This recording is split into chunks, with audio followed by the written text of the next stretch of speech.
going to focus on pivoting your SaaS startup.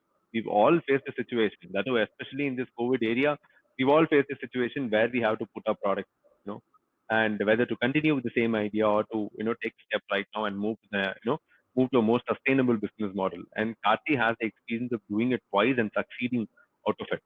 And this session will basically be Karthi sharing his experience on how we can do a pivot and be successful in it, and the learning from his mistakes that we can avoid.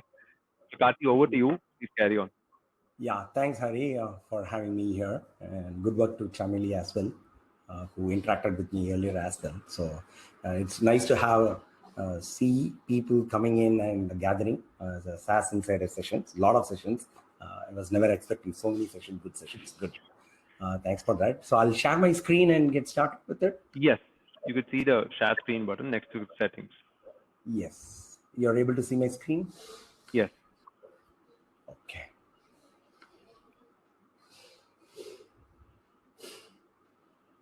Yes.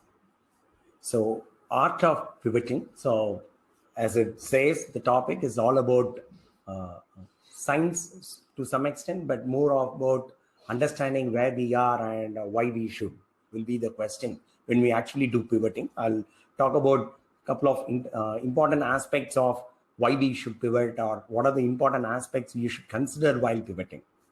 Okay. So before we understand the pivot, let's understand some ideas about the stages of startup, because that is very important when we can do the pivot, and when it is going to be really costly, and when it is going to be really easy comparatively. So if you look at any stages of startup, it's going to be like formation, validation, and growth phase. If you typically divide it into three larger areas of segmentation. So formation is where you generally understand your ideas, you put it into work, discuss ideas, put it into wireframe, get it a product out. Then validation is the phase where you call the MVP stage, where you have the minimum viable product, get it out to the market, get it to the customers, understand their response, whether they're using it or not, kind of stages you are in validation. Then it comes to the growth stage. Basically, in the growth stage is where you have hit the PMF, which is basically the product market fit, and you can start scaling further by deploying more amount of money into your distribution, basically marketing and sales, and get more people into the system. So these are the three different stages in which any startup actually evolves, right? So the typical period in which most of the pivots happen is in the validation phase, because the validation is where you have brought out the idea into a product formation phase and put it out into the market, maybe to your friends, through your colleagues or ex-customers. You go to them, reach out to them, help them understand why it is important, this product or service is important for them to solve that particular pain point, right? That is when you really hit that important aspect of whether it is fitting into the market or not, whether people want it or not, whether people are willing to pay for it or not, is that important phase.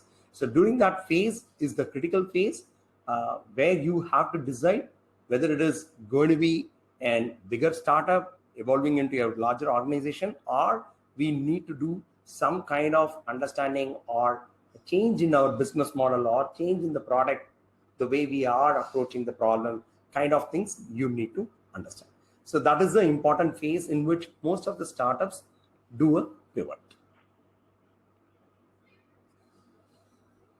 And start saying like the biggest reason of failure is no market need. 42% of the startups that fail are for this biggest reason, which is no market need. Basically, you have built something which the market does not require for multiple reasons. It could be the product is not really solving the problem rightly, or it could be way before people accepting it, way before the curve, or it could be the pricing could be an issue, or the reach could be an issue. So there are multiple things for this particular aspect where there is no market need. So what really happens when you hit this stage, and that determines whether you are moving forward or you are going to shut shop and move forward in a very different direction.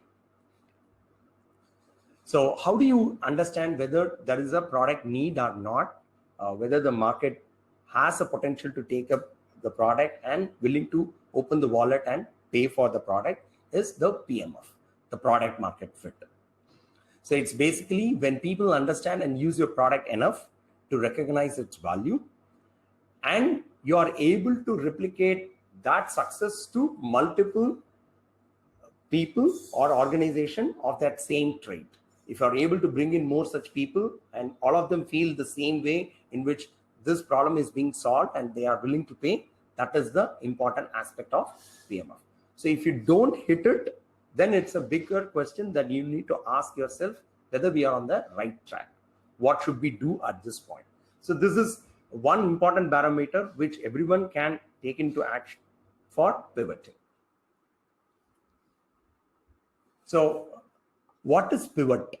So pivot per se is not a bad thing to be done or bad thing to be considered when you actually do it. Basically for two reasons. One, it is inevitable. Any organization, if you take the pivot, the size or the direction or in the model can vary, but every organization would have done a pivot. So why pivot I'm saying is it not necessarily means you build a different product, okay, to address the market need. It can be a change in the business model. It can be a change in the way we deliver things, the way we approach the market. A whole product can become a feature, or a feature of your existing product itself can solve a bigger problem. So you identify different aspects of the problem and you make that business model change or the product change and find value is what I call it as pivot. So per se, it is not a very, very stigmatic thing. Yeah, it is inevitable in any organization. So that is what I would call it as pivot. So any questions till now? Because I'm not able to see the whole screen.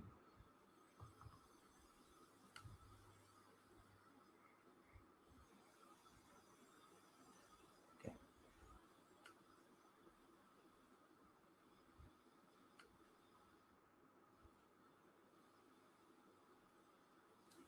So pivot requires one important aspect which every entrepreneur will have, but over a time period when you start building, it becomes your baby and we don't find a fault within our baby. So we start giving more reasons on why something is not working. Then we get into this kind of fixed mindset, I would say. So we feel sort of deprived. We feel like this is the end of it kind of aspect comes into the mindset of any entrepreneur when you hit a roadblock. But the key here is we still should continue with this growth mindset. The growth mindset is our failure is an opportunity to grow. So how do you build that mindset? So you understand, read about the market more and more, why some of your competition are successful or why they are failing, or some adjacent markets that you can enter into.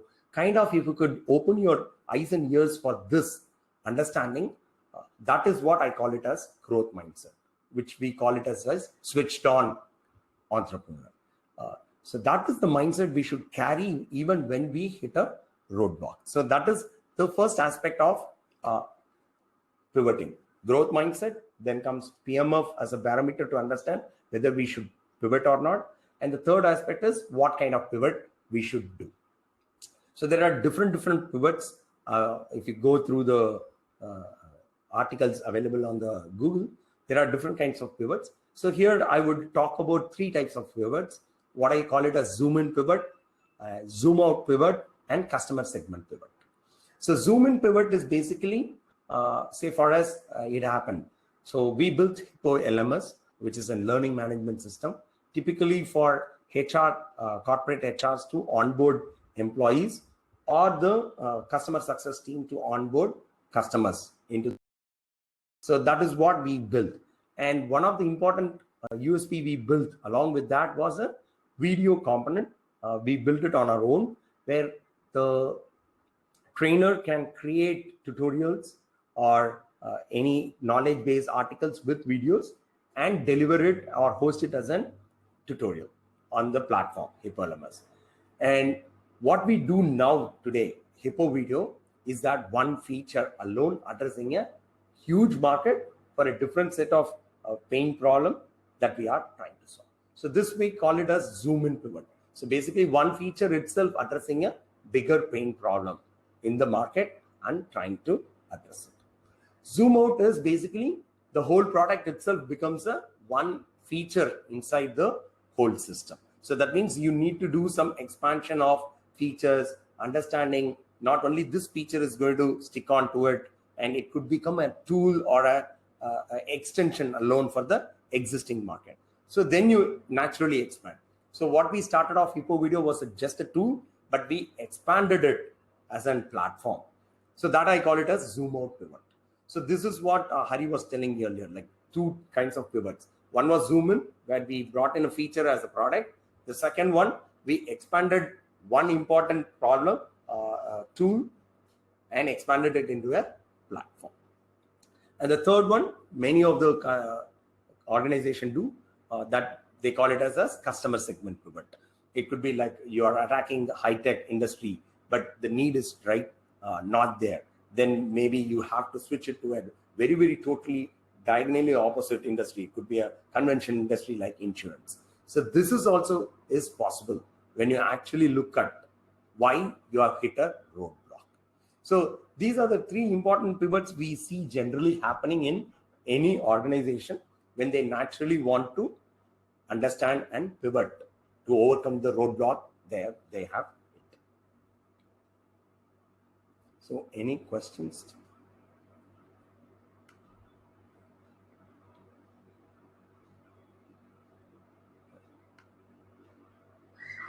Karthi, you have a question from Sean. You see in the chat section. While pivoting, when pivoting, what is the main question you try to answer to justify your new direction? So because anything, but what comes on a, what as a founder is more important to address than metrics? Yes. So when pivoting, what is the main question you try to answer? The answer should be two important things that I thought I'll capture it here, which is basically whether it is a progressive pivot, okay? In the sense, whether it is an adjacency you're trying to attack or some zoom in or zoom out that you're trying to do is the first question you really need to answer, because that determines your sunken cost, right? So otherwise, if you have to drop the whole thing and take up a totally a new problem, it's going to be a really, really bigger problem to be addressed. Okay, then that's like rewriting the whole thing again. So the right pivot, okay, what I call or what I understand is the idea represents some kind of progression from what you have built earlier or an adjacency or where it is adding more value to the particular segment that you are trying to address. Well, that is what I call it as right pivot. If in each new idea you are able to reuse most of what you built for the previous ones, then it is sort of within that segment, I should say. But if you want to restart from scratch, that's really a bigger problem to be solved. So typically, most of the pivots is either adjacency or zoom in, zoom out kind of things when the people try to understand. So how do you decide it? So you have to build that extension or that additional zoom in, or you may have to add some adjacent market, understand some different problem to be understood and try it out. So that is what we call it as a right pivot. There are scenarios where people have totally taken it from scratch again, but that's really, really tough to do because all your resources are gone waste. Does that answer your question? Yes. Thank you. So a couple of examples I was thinking to help people understand. So we heard about Slack, right? Slack itself was a pivot from what they did during Glitch. So Glitch is an, I think, a game kind of thing where they were using internally a tool to collaborate, and that tool become the product itself, the Slack later, right? So they did not, here they switched the segment totally, but they were able to reuse whatever they had already did it. Of course, it is sort of a scratch building, but they had that opportunity that they have already built the tool, they have worked with the tool, understood the importance of it, that they could take it to the other market. Similar way is what Twitter also done, right? From audio to podcast, basically podcast publishers to Twitter, kind of helping them people tweet things. And Netflix is a business model change from DVDs to online. So there are different kinds of pivots people actually think about. The idea here is the growth mindset. Whether you are understanding the problem, where you have hit the roadblock, can we just adjust, understand whether you can try to resolve a similar problem or an adjacent problem is the key for pivot. And of course, Zoho, they did 3 important pivots, I should say. One was like we were into OEM. So when I was working, we were totally into OEM market. Then we went into infrastructure market and finally into online business suite. So all of these are different kinds of pivots, but they were doing it from the strength of success or bootstrap. So they were able to do it very nicely as well. But if you take Hippo Video, we did the 2 initial pivots, as I mentioned. One was from LMS to Hippo Video, then within Hippo Video from a tool to a platform. So these were the 2 important pivots we were able to do over the course of period. Of course, it has its own lot of understanding how you take people confidence, the team's confidence, because you have done 2 pivots, right? So how do you make people believe that this is the best way forward? What are the reasons for it? It took a lot of time for us to assimilate first as founders. Then how do you take it to the team also was an important aspect that we should really take care when you do the pivot. So this, I talked about what is the right pivot. So any questions till now?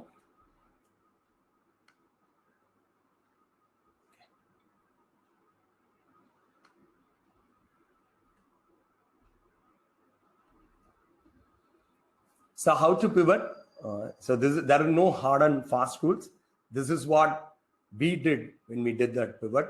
Basically, encourage employees to develop new solutions.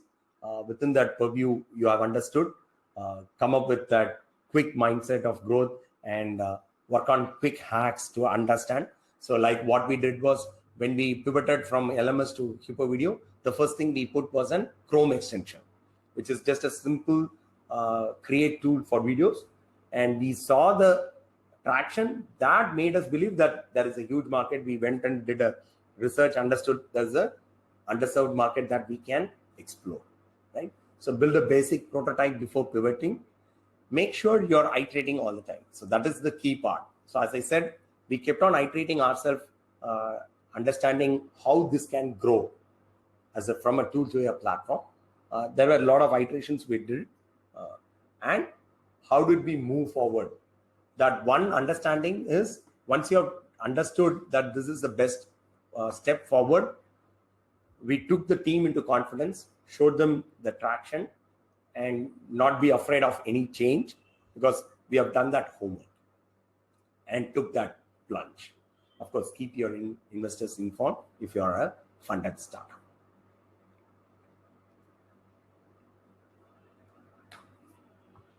So when to call it quits? The basic idea is never be a zombie. So don't get stuck in between pivoting and quitting. So that is a judgment call. That's why I said art of pivoting earlier. That's purely a judgment call of the founders and the founding team to understand whether they are good enough to pivot or should call it quits. But don't be a zombie is the important aspect, because that becomes a dragging aspect of your organization on yourself as well as on the customers. So any questions? Karthi, I had a question. So when you take this pivot, okay, in any company there comes a situation where you have to, when you take this pivot, there's a technical aspect that comes along with it. Okay, the business aspect of it, we could just change the narrative, change the story. Yeah, it's hard, but it's doable. But what happens when you're stuck in a very technical position where we have to move a product in a different space? Okay, what kind of setup will actually help us because you've been building products in Zoho and now in Hippo Video, which is why I want to ask this to you. Will the multi-tenancy model or something help me, dismantle and fix it? I'm just looking at a broader picture, dismantling and fixing it in a different model, like a Lego block. What will work right now, and what is the way forward for building the product? So, as I mentioned earlier, right, the important aspect is if you could find an adjacent market or a progressive pivot, it's always helpful. That means you keep your whatever you've built, at least if not the 100%, at least that 20% you can try it on the next product is a better pivot. Because rewriting the whole thing, of course, it's like restarting the whole thing, right? So that's really tough on the entrepreneurs as well as on the team, right? To rethink the whole thing and build again.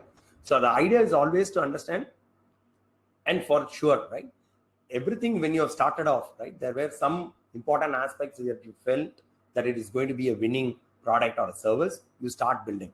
But typically, most of the times, the problem is about the main problem being solved right or wrong, whether you are able to solve it 100% or not. So if we could pivot around it, you will definitely get a market to play a bigger role. That always happens.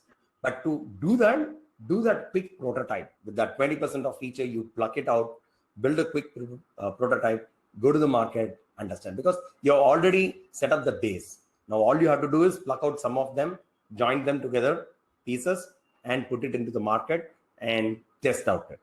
So the key here is speed and the quick prototype you are able to build with whatever you have built already. So if you start building it from scratch, it's really a tough question. Sure, Kari. That's the question I had. Because I face similar situations now, and luckily it worked out really well for us. But I would just say it's lucky. I would not say it's like well planned out output. And we had to build some tool, and immediately COVID happened. The hiring has to stop, and we have to make do with whatever we had. Pluck out whatever solutions that we had, and just go forward with it. Yes, that is what I said. You will definitely find a solution if you could rethink what are the different aspects, whatever you have built. If you could reuse, that's the best thing, and there exists a market. Yes, that's my question. So, from the audience, do you guys have any questions?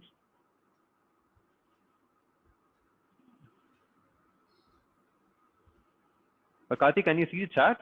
Sean has a question. So, yes. How much of those decisions were driven by engagement feedback from customers, and how much was your impression of market fit? The first pivot, we did a market fit analysis. We were not able to grow faster. That is when we pivoted from LMS to Hippo Video. But the second pivot was more of customer feedback. In the sense, it was more and more customers came for different use cases, and we had the option to get into one of those important aspects. So we took the business as important category we need to serve, and inside that sales and marketing. So that was more of a customer feedback and engagement that we had. So we still have the other aspect of it as a free product, but we are pivoted totally into this business aspect of sales and marketing. So both happen. Yeah. So I think that's all the questions that we have for this session. Thank you, Karthik, for your time. Yeah. Thank you, Hari. And for